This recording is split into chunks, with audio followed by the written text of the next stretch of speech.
Good afternoon, everyone. Welcome to class 9. Today we'll be moving into our third segment of the class, looking at conservatism as agonism. So looking at the emphasis on war and conflict and violence as another way of thinking about conservative political thought. So just to get us transitioning here from traditionalism to agonism, whereas traditionalism kind of emphasizes that Enlightenment principles such as autonomy and reason end up undermining traditional conceptions of morality that lead us to what MacIntyre talks about as the irresolvability of moral disagreement. Agonism takes MacIntyre's point, or his conclusion, that in modernity we can't resolve moral disagreement because we don't have a shared tradition, and he takes this, and the agonistic tradition takes this as not something to be bemoaned about the Enlightenment, but something to be almost pushed further in a further direction, or at least that it reveals a kind of truth about the human condition. So if we think of the Enlightenment as these principles of autonomy and reason, they generate a kind of theory of society that political authority is grounded in consent, that we can resolve disputes through consensus and reason giving, and that ultimately we are all committed to the equal dignity, or at least equal rights of all people. This is this basic Enlightenment idea. Now, conservatism as agonism challenges both of these in two different respects. Rather than talking about consent and consensus as the basis of human organization, they argue that conflict and violence are inherent to the political condition, or to the human condition, that politics isn't a realm of deliberation, reason giving. It's a game of winners and losers of conflict and violence. And because these inevitably create winners and losers, this creates a social hierarchy. Those who are able to withstand and overcome the conflict of society deserve, in a sense, the greater power, prestige, resources, power that they have. And so these social conflicts that generate social hierarchy and challenges this Enlightenment idea of equal rights and equal dignity. And ultimately, what the agonists argue is, or implicit in this approach to politics, because very few of them actually make this as an explicit argument, is that the Enlightenment's attempt in modernity and kind of moral equality and all of these values that we have in like liberal market democracies attempt to paper over and cover over these fundamental facts about human reality, that there's conflict, there's hierarchy, that not everyone gets to play equally. So we're going to be looking at this approach today, kind of doing a little bit more of a theoretical background on agonism, especially because in many ways it's kind of rejection of traditional morality, this rejection of traditional authority that people like Nietzsche and Schmitt argue for, seems antithetical to conservatism. So we're going to be looking at Nietzsche and Schmitt to give us a kind of background conception of agonism, and then look in Burke and Maistre to see kind of how this gets played out. So we're going to talk about Nietzsche for a little bit, then Schmitt, then Maistre, then Burke. So starting with Nietzsche, Nietzsche was, for a quick background, he was a German-born philologist. That means he was interested in kind of like the origins of language and how language is developed. And philosopher, he was pretty much touted as a genius. He was given a chair at the University of Basel by age 24 on the basis of his early writings. But he eventually left his chair in 1878 because of health reasons, and self-published a series of works throughout the 1880s that were terribly unpopular at the time, but became super popular after his death and throughout the 20th century. These works popularized his ideas that he's well known for, such as God is dead and we killed him, namely that the Enlightenment has executed God and we no longer have any sort of anchor by which we can make moral and metaphysical judgments. Very similar to MacIntyre here, but where MacIntyre takes this as something to be lamented, Nietzsche takes this as like, now the sandbox is open and we can create our new values. This is his idea of the revaluation of all values, that rather than embracing the dominant values of Christianity, liberalism, capitalism, that we have the opportunity to create new values, and that the strong-willed people, the true artists, true philosophers are able to create these values. And another idea that he's famous for is this idea of the eternal recurrence, that all time kind of repeats itself cyclically. There's lots of debate about how we should interpret this, but this is just another idea that you might have heard of that is associated with Nietzsche. In 1889 in Turin, he collapsed and had a mental breakdown, apparently after seeing a horse flogged. He was cared for by his sister, Elizabeth Forster Nietzsche, suffered a series of strokes before dying on August 25th, 1900. Many have attributed his mental collapse to Sisyphus. More recent arguments have contested that. But Nietzsche's legacy remains contested. There are those who will argue that Nietzsche provides a way of thinking about like a form of postmodern democracy that is opposed to liberalism. There are others that argue that, such as Ronald Weiner, that Nietzsche is kind of like the great-grandfather of the alt-right. And part of this contested legacy is because his sister, Elizabeth Forster Nietzsche, took over his literary estate and began publishing and selectively editing a bunch of his notebooks in a volume called The Will to Power that basically presented him as a proto-fascist. Elizabeth Forster Nietzsche herself was a vehement anti-Semite, despite the fact that her brother, Friedrich Nietzsche, pretty strong, was very critical of Wagner and of his sister Forster Nietzsche for their anti-Semitism. Ultimately, however, though, Nietzsche is definitely a reactionary. He's definitely reacting against the Enlightenment. He praises kind of the ancient Greek aesthetic and ethos. But it's unclear if he was like a conservative in the same way that the other texts that we were reading this week. So to give you a little bit of background of Nietzsche's critique of morality, this is from the first essay of the Genealogy of Morality, among other essays. That is a supplemental reading for this week. That Nietzsche's project is ultimately an attempt to discover what he calls the value of values, the value of moral values. So like both the sense of where do moral values come from? So rather than treating moral values as given or as universally true or the product of natural law, he takes them as social constructs that have a history, and he's interested in tracing that history.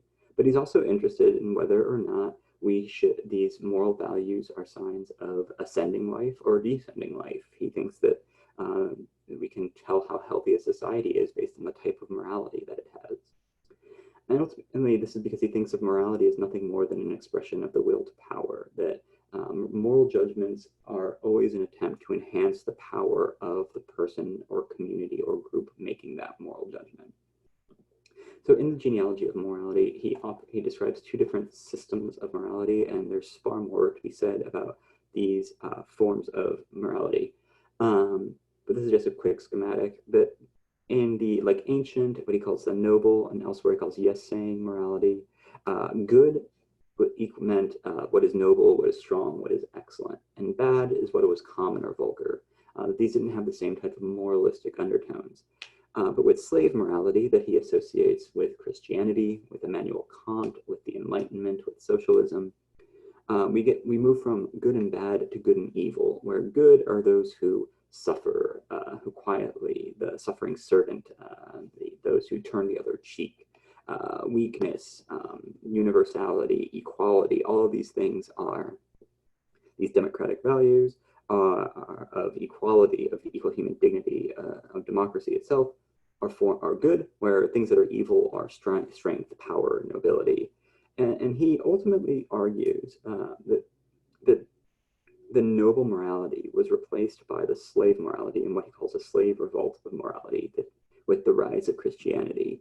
And this has led to a conflict between these two moral systems for thousands of years, where we see good and evil, he writes, triumphing over the classical idea, the noble morality, with the French Revolution. The last political nobility in Europe, that of the French 17th and 18th centuries, collapsed under the ressentiment instincts of the rabble. That democracy, democratic movements, socialism, 19th century socialist movements, democratic movements, people's movements, all are the result of this kind of slave morality that values human equality, and rather than human distinctiveness. And ultimately, he continues in the essay that I had you read, The Greek State. He develops this idea. This is a much earlier essay, but he makes this argument that things like the dignity of man, the dignity of work, that they don't actually free us from slavery, but there are what he calls a feeble products of a slavery that hides itself from itself. That we console ourselves with this idea that like of equal rights, fundamental rights, the dignity of man as such, the dignity of work, from the realities of existence. But he thinks that we've replaced a system, and we'll talk about this in a second, where some are slaves to where we all are slaves. And in Thus Spoke Zarathustra, he describes this modernity as a system where we are all herd and no shepherd, all people and no leader. Ultimately, his argument kind of boils down to this idea that modern moral values, equality, freedom, democracy, are anti-nature, that and are a natural kind of animalistic sense, that there's no reason to, that violence, that power, that desire for power are all natural and good. And these create a leveling down effect on human society, or the creation of what he calls a human herd, that we no longer are able to have like distinctive individuals.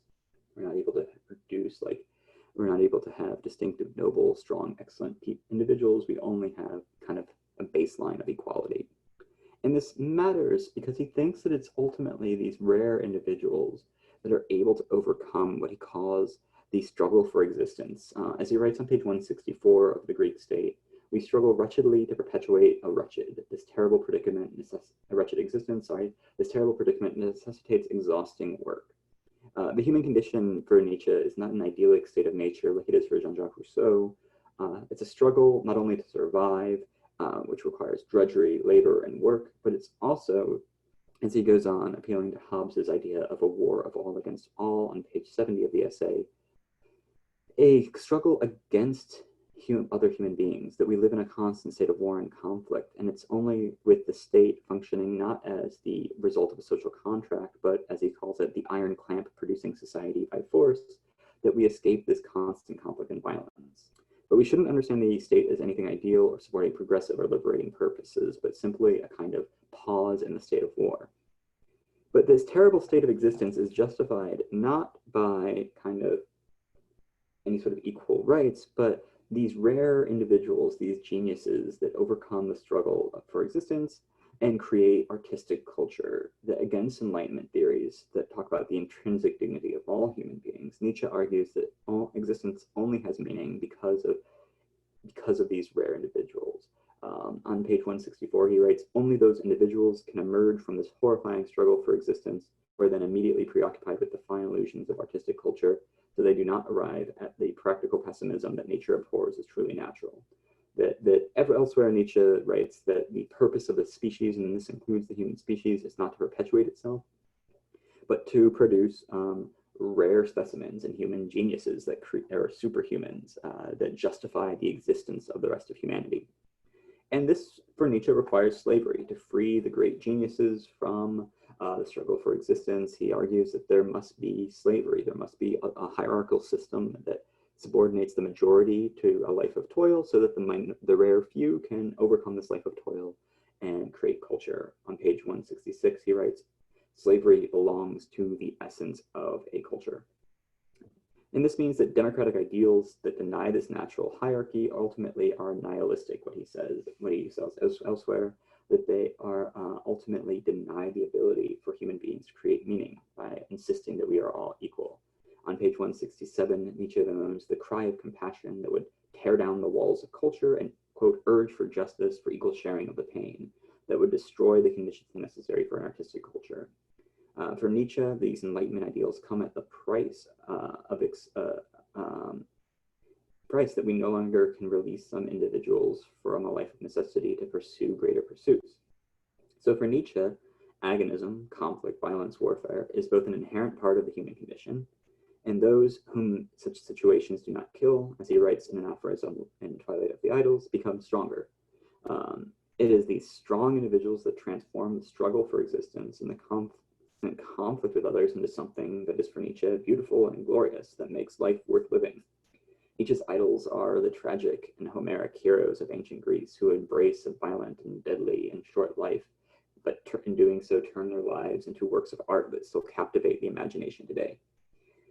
And this is only possible under strict hierarchies, and therefore Nietzsche is immensely critical of democratic politics here, because they try to forestall this necessary struggle that elevates rare individuals to create meaningful artistic culture.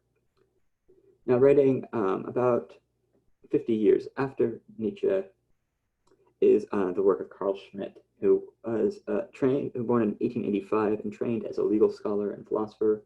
He studied law at Berlin, Munich, and Strasbourg before he took his state examinations in 1915. His doctoral thesis was on guilt and types of guilt. He served in the army in 1916, and he completed his second dissertation under the title of The Value of the State and the Significance of the Individual, and taught at various schools in the 20s and 30s around Germany. He's known as the crown jurist of the Third Reich for his critiques of liberalism and parliamentary democracy, and his strong defense of both the Nazi regime and of political power. He joined the party in 1933 and started within days with supporting burning of Jewish books, rejoiced in the burning of anti-German material. He presented his theories as an ideological foundation of the Third Reich. He became the editor of the Deutsche Juristzeitung in 1934, which became a kind of trade journal for Nazi lawyers. In it, he published essays titled, that included The Leader Protects the Law, which justified political murders and with Hitler's authority as the highest form of political justice. But this ultimately didn't stop him from being investigated by members of the SS for not being Nazi enough. Theoretically, Schmitt is most well known for this claim that the sovereign is the one who decides the exception. He builds on Hobbes to argue that the sovereign is ultimately the one who decides when the normal state of law is exception. The ability to declare a state of exception, to declare emergency powers, to suspend ordinary law and politics, to declare an emergency and take immediate action. That's ultimately who is the sovereign. Not the people, not the parliament, not their representatives in Congress or Parliament, but it's ultimately whoever can turn off the ordinary politics in emergencies. And he defends a strong authoritarian state as necessary in times of crisis and war to take action that supersedes the ordinary course of events in the public interest. He doesn't think that it's for personal reasons that the sovereign should do this, but for the good of the people. That parliamentary democracy is too slow and indecisive to act, and the rule of law can constrain leaders from doing what needs to be done. So in our essay, The Concept of the Political, Schmitt is trying to define what specifically makes politics.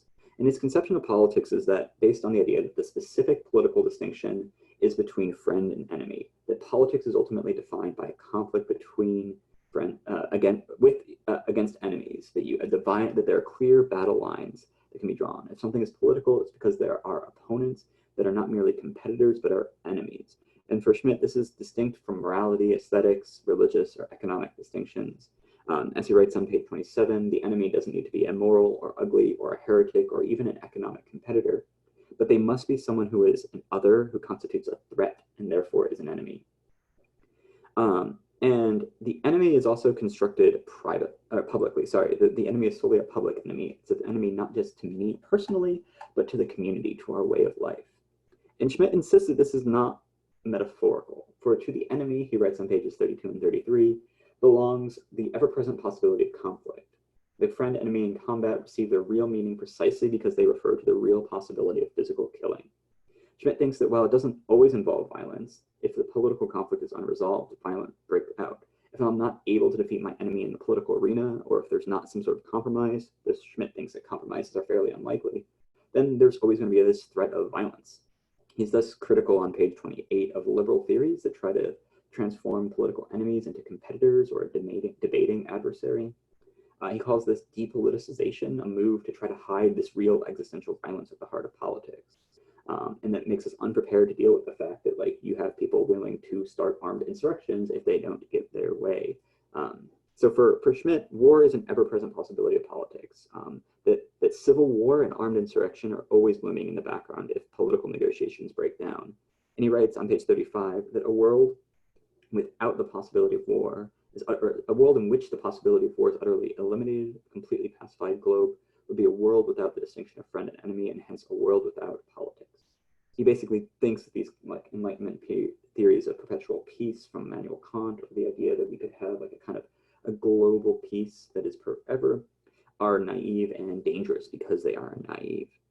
So to kind of sum up, we get this idea that politics is about conflict, not consensus, that doctrines of moral equality hide this reality, and that conflict enhances human life in the sense that there are either real stakes for Schmitt in the survival of the community, or for Nietzsche, in that this conflict allows for greatness to shine through conflict. And so the question is, like, is this really a conservative position? Does this critique of traditional forms of morality, Nietzsche rejects any sort of traditionalism, or both Nietzsche and Schmitt would reject the attempt to impose moral standards on politics. Does this violate the skeptical or traditionalist approaches? Before we get to that, go ahead and take a break, and we'll come back to the Maistre and Burke to answer those questions.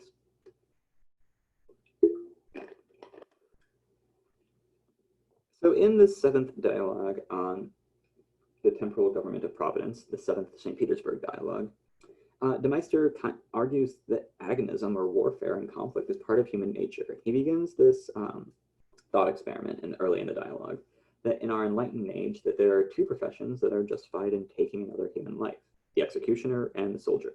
And if we imagined an alien visitor to the planet, which professional killer would they expect to be praised, and which would they expect to be a shameful profession? And we think that they would call the executioner the cornerstone of society, because he punishes criminals, those who violate the law and threaten the society, while the soldier is an agent of cruelty and injustice. He says, look around at the wars. Wars are often fought for unjust reasons, for unjust gain. The soldier is shedding innocent blood. So why do we think the opposite he's interested in? Explain why the most honorable thing in the world, according to the judgment of all of humanity without exception, has always been the right to shed innocent blood innocently as a soldier. And his answer is that war and violence are inherent to the human condition and thus divinely sanctioned. As he writes on page 215, the functions of the soldier are terrible, but of necessity they belong to a great law of the spiritual world. And we must not be astonished that the nations of the world have agreed in seeing in this scourge something more particularly divine than others. And so this reason why the war is divine is de Maistre explains this through kind of a very long discussion between pages 216 and 218 on this kind of fundamental conflict that's inherent in all life on Earth.